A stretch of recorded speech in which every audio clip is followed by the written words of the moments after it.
Ladies and gentlemen of Tampa, Florida, rejoice! Put on your party hats, pop the champagne, and crank up the AC, because it's a swelteringly glorious day in the Sunshine State. The Tampa Police Department, those tireless guardians of justice, have done it.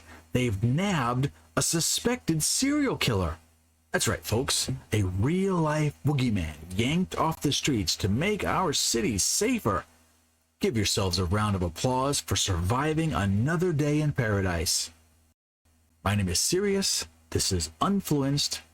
Florida, man, you never stop delivering the good stories. But wait, before you start planning that ticker tape parade, let's talk about the plot twist that is so absurd, so utterly Tampa. It could only happen there. If you're deaf or hard of hearing and rely on sign language to understand what the hell is going on, well, you're screwed. Completely, utterly, hilariously screwed. Why? Because the Tampa Police Department's sign language interpreter, the person tasked with delivering life or death information to the deaf community, might as well have been a seagull flapping its wings for all the sense that she made. So video of a fake sign language interpreter in Florida is now going viral. Derlin Roberts stood in front of Tampa Police Chief Brian Dugan during a news conference announcing the arrest of a suspected serial killer. Well, people who are hard of hearing say Roberts was hard to understand because she was not signing accurately.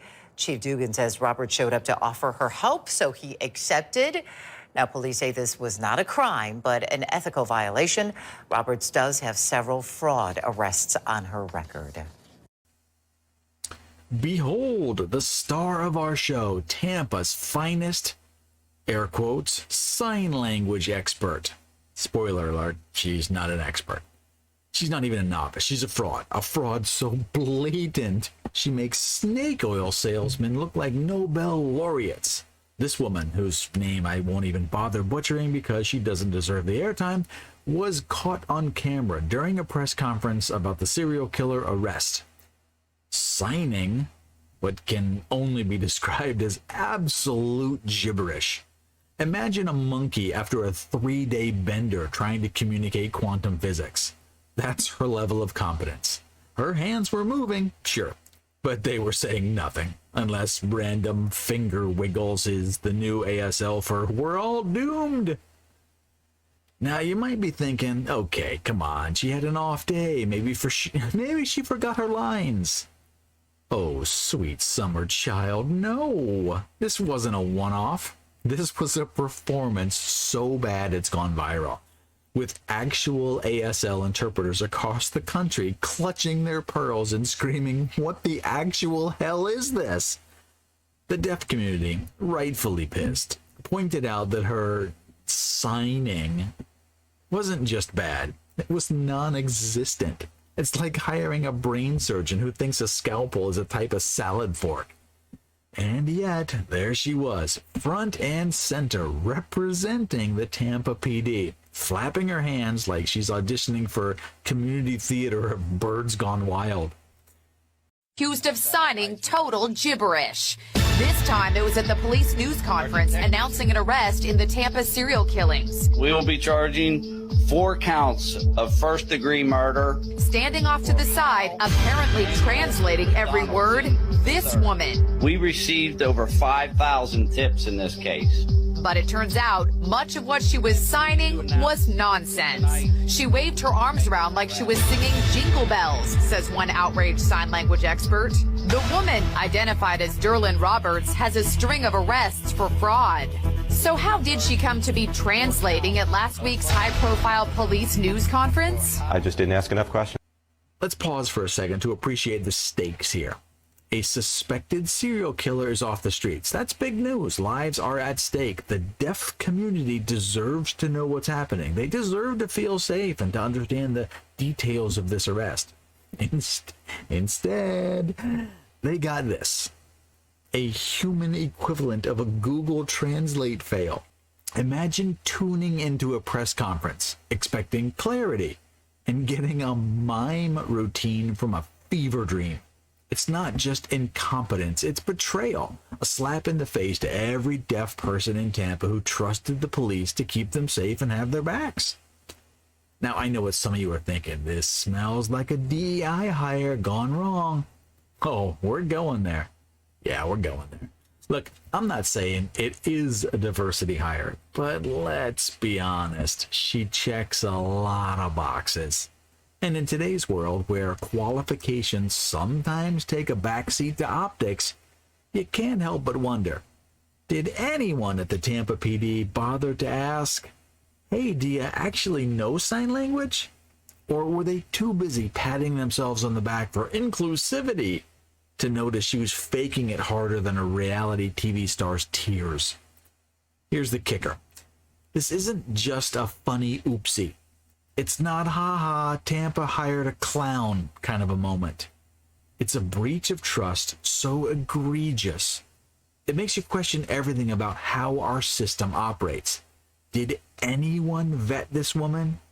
Did they even ask for a resume, a demo, a single reference who could vouch that she knows the difference between serial killer and sandwich order? Apparently not. Now here's where it gets a little juicier. She's not just a fraud in the sign language department. Oh no. This woman literally has a rap sheet. Multiple convictions for fraud. That's right. Tampa PD hired a literal scam artist to be their public-facing interpreter. You can't even make this up. It's like hiring a fox to guard the hen house, except the fox is also drunk and doesn't know what a hen is. Let's break this down. The Tampa Police Department, in their infinite wisdom, didn't just hire someone unqualified. They hired someone with a documented history of lying for personal gain. and they put her in front of cameras to communicate critical information. This isn't just incompetence, it's institutional malpractice. It's the kind of thing that makes you wonder if the entire hiring process was just a dartboard with diverse buzzwords pinned to it. Bilingual? Close enough. Criminal record? Who checks that? Sign language skills? Pfft, she's got hands, doesn't she? Now, what's truly wild about this woman, who had the audacity to pull this stunt at a police station, think about that.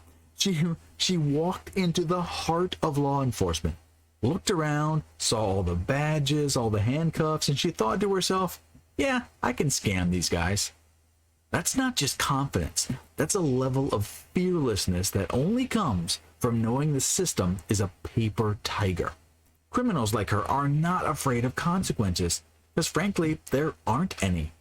She's been convicted of fraud before, and yet here she is, scamming again, right under the noses of the people who are supposed to catch scammers. It's like a bank robber moonlighting as a bank teller, and just nobody noticed. This brings us to the bigger picture, folks. And it's not a pretty one. Criminals are getting away with murder, sometimes literally, because the system is too busy tripping over its own shoelaces to do anything about it. This interpreter fiasco is just a symptom of deeper rot. You've got a justice system so toothless, it might as well be gumming its way through a tough steak. Fraudsters, scammers, con artists are running circles around law enforcement, and they're not even breaking a sweat. Why?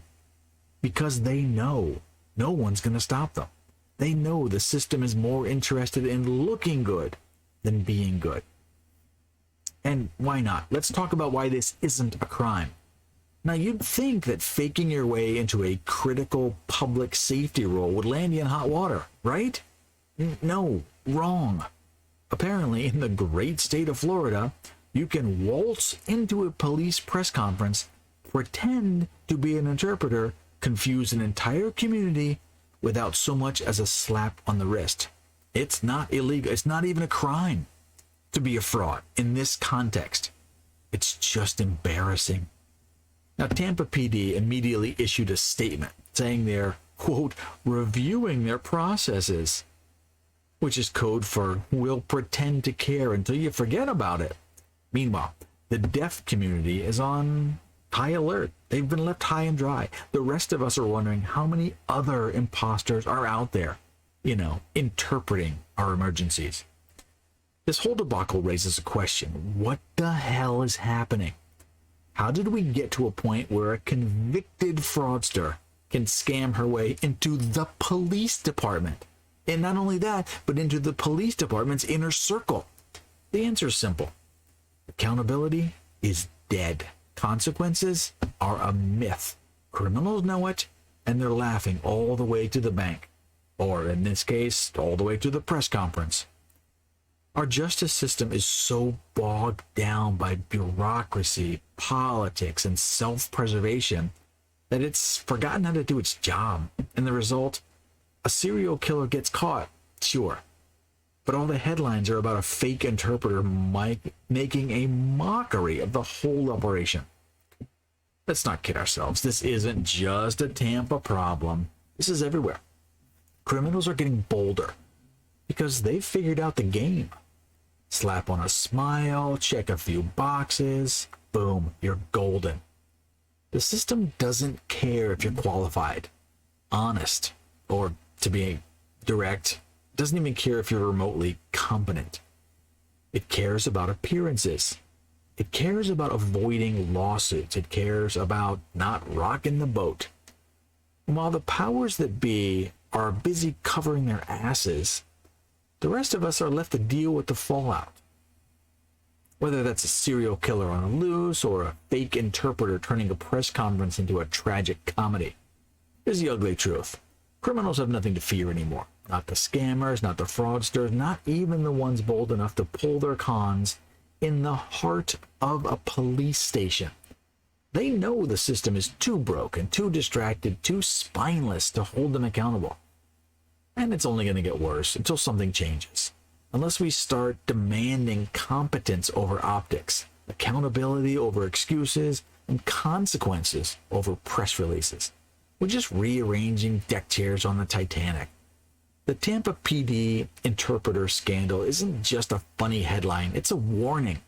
A big, flashing neon sign that says, "Fix this, or it's all gonna burn down." So Tampa, enjoy your serial killer arrest. Good on ya. Pat yourself on the back for a job well done. But maybe, just maybe, take a hard look at the clowns running the circus. Because if this is what justice looks like, we're all in for a hell of a show. All right, I got more coming later. Hit subscribe on the way out, and I'll see you tomorrow.